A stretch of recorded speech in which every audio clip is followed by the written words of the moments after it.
King David was a colourful character, as I think we've seen over the last few weeks. But despite that, all through the Bible, King David represents hope.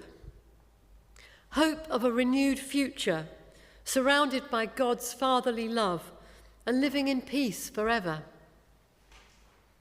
David's life had plenty of problems: war, suffering, sin, betrayal.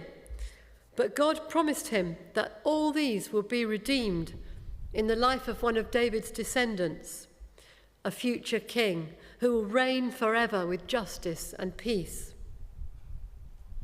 From then on, the Bible is filled with anticipation of this wonderful king. But the centuries pass, and a succession of Davidic kings gets worse and worse. But still, prophets like Isaiah hold out hope that the chosen one, the ultimate Davidic king, will come and make everything right. Eventually, we see this promise begin to be fulfilled in Jesus. He came to earth to establish that everlasting kingdom, and he calls us to continue to build it until the time when he comes again to reign fully over the whole world. The reason we get so excited at Christmas is because that baby in the manger is the start of that redemption and the first inkling of the new kingdom. In our reading, Jeremiah chapter 23, verse 3 talks about this future kingdom too, using the language of creation. God told Adam and Eve to be fruitful and increase in number. And he said the same thing to Noah's family when they came out of the ark. Now here's Jeremiah using the exact same words, be fruitful and increase in number, to describe the new creation that will take place when God raises up a king to reign in David's line. People from all over the world will live in peace in their own land, protected by the Good Shepherd King. The New Testament develops this future vision much more and gives us lots of guidance about how to live while we're waiting for it to come about. Because of Jesus, we look for signs of that kingdom in the world around us, and we hope for the time when it will be complete. But that's only half the story. Jeremiah holds out this future hope, but it doesn't come on its own. It comes as a result of judgment. Jeremiah was living in that time when the Davidic kings were really going off the rails, and the whole kingdom of Judah reflected that. In chapter 22, he addresses the king of Judah, you who sit on David's throne, plus all his officials and people. Jeremiah begs them to do the right thing, bring back justice, rescue people from oppression, stop attacking immigrants, and stop exploiting the poor. This is a call to repentance, to change their ways, not just the king, but the whole of society. If they don't, Jeremiah warns, then the city will be defeated and the people taken into exile. Instead of being fruitful and full, the land will be desolate and empty. The king's palace and the city will be burnt down. This is the same prophecy that Ruth was preaching about last week from the book of Isaiah. But in Jeremiah 39, it finally comes true. Jerusalem is destroyed. The palace and all the houses are burnt.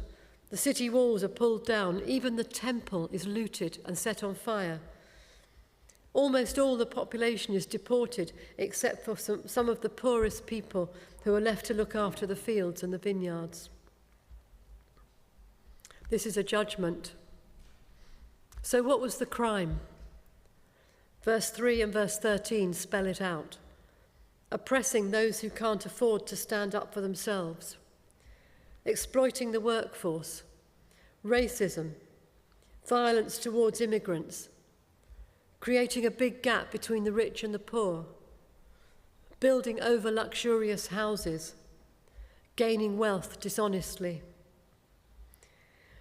In other words, they've forgotten their covenant with God, the promise that they would be his people, and they're serving other gods even while they hypocritically go to God's temple on the Sabbath. The people have turned away from God's own way of living with compassion and justice and are following the false gods of selfishness and greed.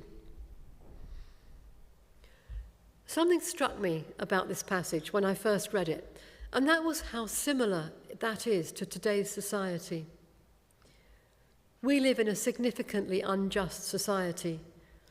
One of the biggest problems we have in Britain today is the increasing gap between rich and poor. More and more luxury flats are being built and then stand empty as investments, while ordinary Londoners struggle to find somewhere to live. Anyone who's tried to rent a house recently will recognise that. Central London is getting built up with 5-star hotels and luxury shopping centres, while more and more of the locals go to food banks. The salaries of big company directors are many, many times higher than the pay of their more junior staff. Immigrants are blamed for the wrongs of society and get treated with hostility. Increasing racist attacks make foreigners scared to walk the streets at night. All these injustices are mentioned by Jeremiah, and all of them come under God's judgment. They are what separated the people from God and led to their exile. But Jeremiah is describing our society as much as he is his own, and his call to repentance is as much for us as it was for them. He starts with the warning, turn back to God and things will go well. Continue to live a life that ignores God and everything will fall apart. So what's the crime? An unjust society that rides roughshod over the poor. A people who chase after wealth instead of chasing after God. So the judgment comes, destruction and desolation. And that's graphically described in Psalm 74, which implores God to rise up and defend your cause. And then comes the redemption in Jeremiah chapter 23, when the true Davidic king brings in his kingdom. So given that Jeremiah's warning applies to our society too, which side are you on? Are you part of the problem, or are you part of the solution? We long for the beautiful redemption of God's kingdom and the new creation. We often talk about it in our services and our prayers. But Jeremiah explains that that redemption only comes from judgment or repentance. And maybe we don't talk often enough about that. We can't just jump straight to the happy ending and miss out the hard bit in the middle. That's why it's important to make sure that we hear Jeremiah's call. The injustice in our society is systemic, and it's deliberately perpetuated by powerful billionaires with vested interests. None of us can change it on our own, but what we can do is join campaigns that are trying to make a difference. Here are just a few organisations doing that.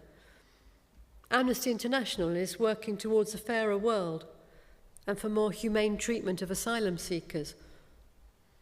The Fawcett Society fights for fairer pay and working conditions for women. The Tax Justice campaigns for ways to use the tax system to reduce wealth inequality. And Oxfam is fighting what it calls an inequality crisis in the UK and around the world. So I suggest that you have a look at their campaigns, see what you can do, donate to their causes, sign their petitions, maybe go on a demonstration, and write to your MP. Jeremiah would approve. But as well as fighting big inequalities in society, what can we do in our own life to make a more just and compassionate society? Sometimes we have an opportunity to stand up for what's right, or to speak truth to power. When we get that chance, we need to be brave and speak out, especially if it's in defense of people who can't speak for themselves. Maybe at work, that might be through being a fair and compassionate boss, or if you're not a boss, by working for equality through a union. Could you do it through posts on social media? Or maybe in your personal life, you know someone who's in an oppressive situation. What can you do to help them? Jeremiah points out that this is what true wealth is. Not the lavish homes with designer wallpaper, but to pursue justice, especially for the poor and needy. And to do those things is what it means to know God, he says. But meanwhile, we're stuck in a world that's not right. We didn't make it like this. In fact, maybe we feel oppressed by it. But as citizens of one of the world's richest countries, we're still part of the problem. What can we do? What should our attitude be as we live in this difficult world? Maybe we can take a cue from God's advice to the Israelites who went into exile. They were held captive in Babylon, surrounded by a society that did not share their values. They felt powerless and homesick. You could forgive them for feeling resentful in that situation. But in chapter 29, Jeremiah writes a letter to the exiles before he was carried off there himself, and he tells them how to cope in this hardship. God's message to them is to build houses and settle down, plant gardens and eat what they produce, marry and have sons and daughters, find wives for your sons and give your daughters in marriage, so that they too may have sons and daughters. Increase in number there, do not decrease. Doesn't that sound like a creation echo? Be fruitful and increase in number. But this time, not in a perfect garden, or a washed and empty world, or even a new creation. Instead, it's living in captivity in an enemy city. And to add insult to injury, God asks them to pray for their enemies. Also seek the peace and prosperity of the city to which I have carried you in exile. Pray to the Lord for it, because if it prospers, you too will prosper. Because by planting and building and having families, the captive Israelites lived like they were in the Garden of Eden. And that transformed their seemingly helpless situation from one of resentment and suffering to one of peace and hope.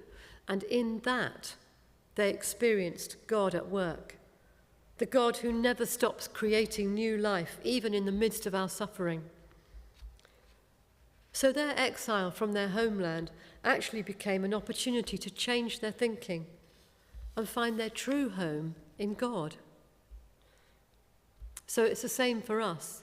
We have to live in this world with all its suffering and injustice and problems, and in some ways we might feel that we don't belong. Perhaps we're longing for the day when God will put it right. But God says that right here is where we'll find him. They lived like it was the Garden of Eden. We live like it's the kingdom of heaven. We build our fruitful lives here as one of God's people. We increase in number by building community here of members of his kingdom. We work hard here to spread his kingdom values. We remember his promises of a wise and just king, and we faithfully live out that kingdom, trusting in the plans that God has for us. Because it is an act of trust. Trust in God's promises of ultimate deliverance. God calls us, as he called them, to put our hope in his faithfulness, despite everything. And why should we do that? Jeremiah 29 verse 11 tells us why. He tells his exiled people that he has a plan for them, which is that in 70 years they'll return to their homeland. It's a plan to prosper them and not to harm them, a plan to give them hope and a future.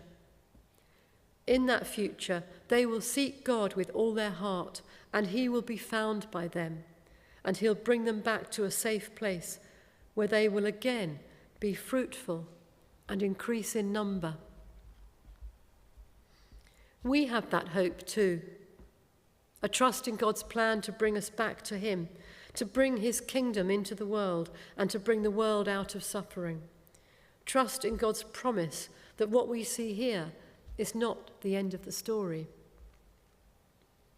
A trust like Mary had when she sang the Magnificat, a song of praise to the one who will put right every injustice, showing mercy to the ones who love him and making sure the hungry get good things to eat. But the rich will lose everything. So in the meantime, we have to stay faithful to God. We have to make sure that we're part of the solution, not only part of the problem. We demonstrate our hope in that promise of an eternal kingdom by building and planting in this uncomfortable world, so that we produce glimpses of hope and life and growth, being fruitful as God's people increase in number all over the world. Can you live out that act of trust? Can you work for peace and justice with the God who is always creating new life in the midst of our suffering? While you wait for redemption by our Davidic king, can you use this time to come closer to God and work alongside him, bringing small acts of redemption to the world around you? Right at the end of his book, Jeremiah gives us another image of hope. The Davidic king Jehoiachin was taken into exile with everyone else and had been in prison for many years. But then a new king of Babylon comes to the throne, and he decides to rescue Jehoiachin. He invites him to come and eat with him, right there at the king's table, every day for the rest of his life. So Jehoiachin sits and eats in the presence of his enemies, and his cup overflows. This is a picture for us of God's faithfulness, that one day we will sit and eat with Jesus, the eternal Davidic king, surrounded by his goodness and love, which will surely follow us all the days of our life, until the day when we will dwell in the house of the Lord forever.